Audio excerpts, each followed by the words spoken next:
No one saw this coming as we have multiple huge new updates surrounding the Toronto Maple Leafs free agency, including a very shocking, unheard of prior to this report surrounding Mitch Marner. That is very intriguing. I'll break that down as well as discuss some other updates, including an update surrounding Sam Bennett and some other Leafs. Stay tuned for all that in this episode, folks. Before we get to it all, if you're part of the percentage who aren't subscribed to the channel, this is the place to be for daily Leafs content. About 71% of you are watching right now aren't subscribed. So if you want to help us towards our big goal of 25,000 subscribers, make sure to hit the subscribe button. There's a lot to go over here today, and there's some more interesting information. There was a big news dump as of late, and a lot of reports have came out, and we're starting to see some clarity and starting to get some clarity surrounding the Mitch Marner situation. But we also have a shocking report that has come out even dating back to last year's trade deadline, and not just some of the rumblings with Carolina, but some crazier news there as well. And let's start with this. So this is the most recent report from James Myrtle of The Athletic.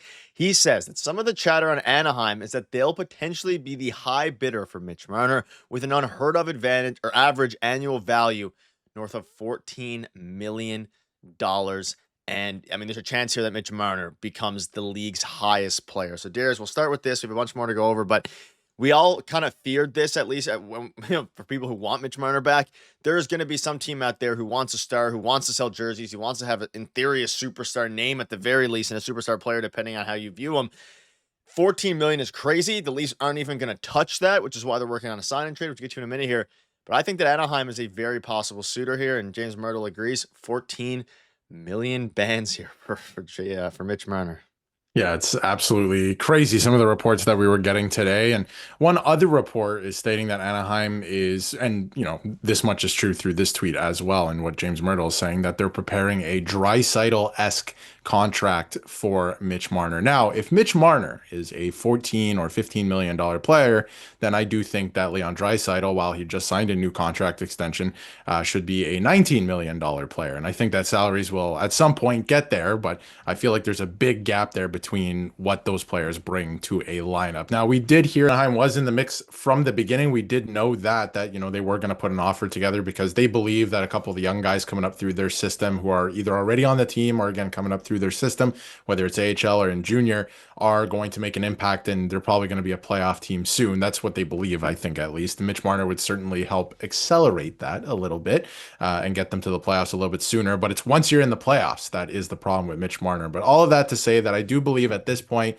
what we know for sure is that Mitch Marner will not be a Toronto Maple Leaf. And you must be like, Darius, of course, we knew this already, but I think that much is confirmed. The Leafs cannot compete with an offer like that at 14 million. That makes absolutely no sense for the Toronto Maple Leafs at this point in time.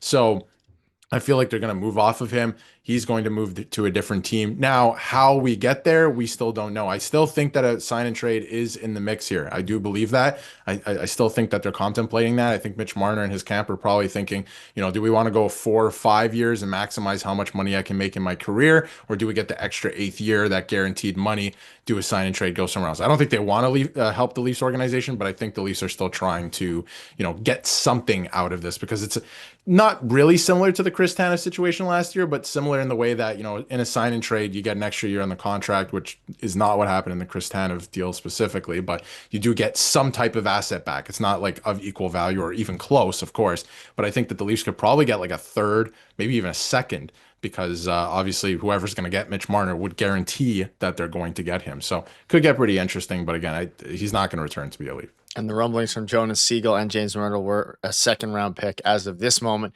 And we'll dive into that again in a minute here. But I want to get your thoughts on this because this kind of took over the news cycle, over the past day or so, over the past couple of days, sorry. There were also discussions around a Marner to Vegas deal before the deadline this year, a move that would have involved Carolina. So once again, of course, Carolina being involved because they had Mikko Rantanen at the time in a 3-way deal. Theoretically, the Leafs would have received Mikko Rantanen while the Golden Knights got Marner and sent something to Carolina. Now, I want to get your thoughts on this because this is they were clearly shopping Mitch Marner at the deadline. Now, I'm not saying shopping in the sense that they put him out there for other teams to bid, but they wanted Mikko Rantanen. They were clearly exploring options directly to Carolina, options that involved a third team with him going to Vegas. And then, of course, Carolina receiving some other prospects perhaps because they ultimately ended up getting Logan Stankoven, who was very good. Maybe they could have had someone they liked or preferred more on Vegas. Then you make that work in a 3-team deal. We know Vegas, and now it makes even more sense why Vegas was rumored a lot, especially at the start of this offseason, or at least when the Leafs got eliminated, that is. The offseason, of course,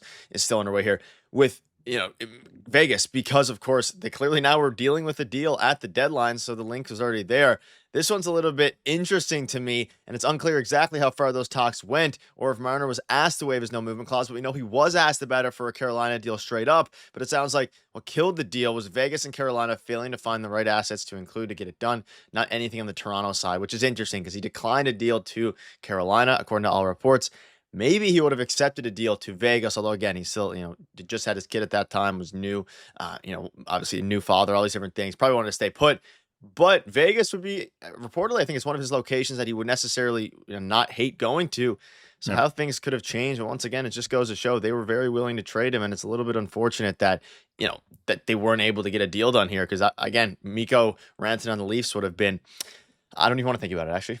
Yeah, no, it would have been great, right? But I think Mitch Marner on his list from everything we've heard would be, Florida and Vegas. They're definitely there if you want to make like a top five, let's say. So I do think he would have been open to going to Vegas, but I feel like there was a lot of different moving parts in that trade, right? I don't think it was just that trade. I feel like there was another trade by everything we heard from other insiders that, they were trying to work out like multiple trades to see if they could trade Mitch Marner to get Mikko Rantanen somehow, whether Marner was going to the Hurricanes or not. And then obviously this came out today that this trade specifically was something that they were trying to work out. And it would have been good, would have been great for the Toronto Maple Leafs, but obviously I feel like there was a lot of, and what was left out of that piece as well that we know that was reported on earlier is that Marner turned down a trade. He did not want to be traded, right? So even if they got that package together, Carolina, Vegas, got all the necessary, assets in place and the trade was going to go through, Mitch Marner has to say yes. And by all accounts and everything we heard around the trade deadline, even, the last couple of weeks after the Leafs season had ended, was that Mitch Marner wasn't going to waive. He was expecting a child, and I'm not going to blame the player at all. It's in his contract, right? Like he can do whatever he wants. I'm not going to blame the player there. Obviously, it would have been nice to have Mikko Rantanen, but with the playoff that he had, but at the same time, the player is using what was in his contract. This goes deeper than that. And a lot of people are saying that, maybe the Leafs were panicking to get rid of Mitch Marner. This shows that they were panicking to get rid of him. I don't think that's the case because that's on Brad Treliving to make that move. And Brad Treliving was locked up here, right? He wasn't able to move the player. He was brought in right after his no movement clause kicked in. So to me, this all falls on the shoulders of the guy that's no longer here and probably shouldn't have been here a long time ago.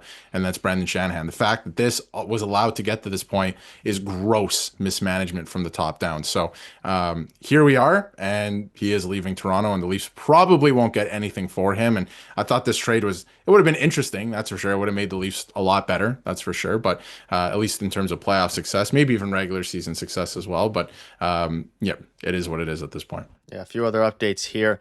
Kind of covered most of them, but on the JD Bunker Show, Myrtle says there's some interesting things going on between Toronto and Marner's camp. They would need to work together for a sign and trade.